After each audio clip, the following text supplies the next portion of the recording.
All right, as you can see, now that you have verified your email address, the next step is it's going to ask you what state or what country you're in. So if you're not in the United States, you'd have to change your country. I'm going to say I'm in Alabama and hit submit. And it brings me to the Coinbase dashboard. So you can see here, and I won't give you an entire tour of Coinbase, but you can see here at a glance some really, really interesting stuff. Number one, it's a place you can come and just take a look at what's been going on with Bitcoin. So here at the moment of this recording, it's $7,684 for a Bitcoin. That's up $2,171 since last month. That's up 39% in the last 30 days. And if you want to see what it looks like, in different time frames, for instance, in the last day, it's down 0.75%. In the last hour, it's down 1.77. But for the last week, it's up almost 14%. For the last year, it's up 934% from 1 year ago. And then all-time high, you can drag your mouse over this and see that, back in, let's go to January the 1st of 2013, 4 years ago, Bitcoin was $13 a piece, and today it's over 7,600. So the charts are fantastic. You also notice here they have different currencies. There are other cryptocurrencies. We won't talk about those in this video, but there are other cryptocurrencies if you want to purchase some of those, if you feel like it's going to take off. In this case, Ethereum is up 9% since last week. It's up 7.5% over the last month. There's also one called Litecoin, which in the last month is up 14%. In the last year, it's up quite a bit. So there are three different here at the time of this recording. But now here's where you want to continue your setup. Where it says complete your account, you can see we've already confirmed the email address. So the next step is to add your telephone number. And by doing that, you add another layer of protection. So every time you want to log into your Coinbase account, when you go to log in, it'll send a code to your phone, and you'll use your phone to do that second factor.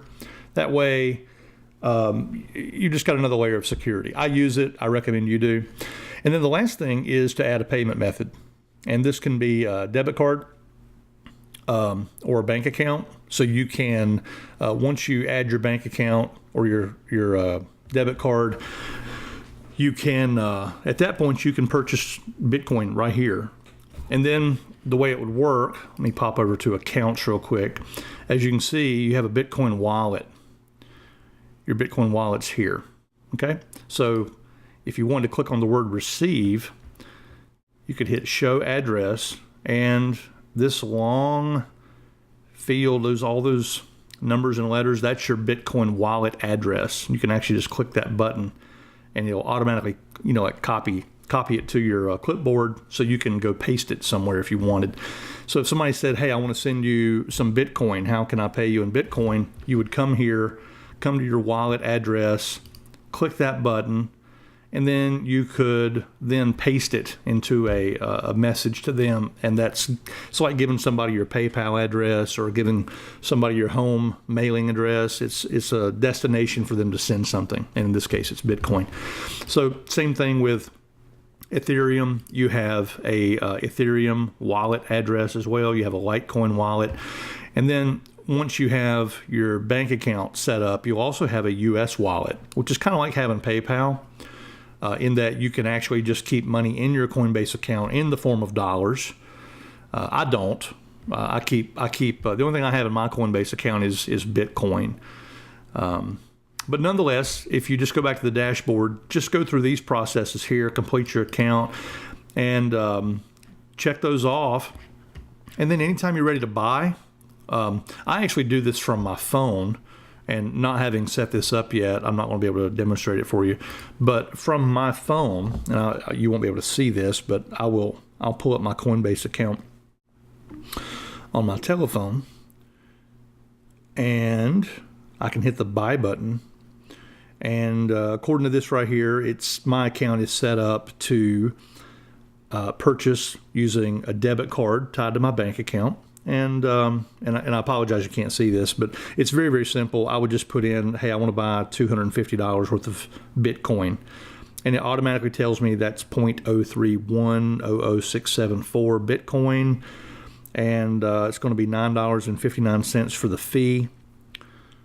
And I could push the button and boom, immediately I would have that Bitcoin in my account in just a few moments. So yeah, it's really, really simple, highly recommended. And, some people say, well, I've already got a wallet. Do I need another wallet? I have multiple wallets. Coinbase is handy because if you ever want to sell some Bitcoin, not all wallet services let you sell. So for instance, I have a lot of Bitcoin over in my Xapo account, which is XAPO. And it's just there because that's what I've gotten used to using. It's where I, first moved it to. It was recommended to me when I first started buying Bitcoin years ago. And so I still have the account, and I've got quite a lot over there. But Xapo doesn't let me sell my Bitcoin there. So if I actually wanted to liquidate a little bit of my Bitcoin, say if I'm going on vacation, I don't want to touch my bank accounts, how about I just use some of this Bitcoin I've been earning and let me get a few $1,000s worth of Bitcoin in my hands. Well, I couldn't actually use my normal wallet account. I would need to bring it over to Coinbase, and then I could sell it, exchange it for dollars, and boom, I've got U.S. dollars in my account, and then at that point I can just move it to my bank account if I want.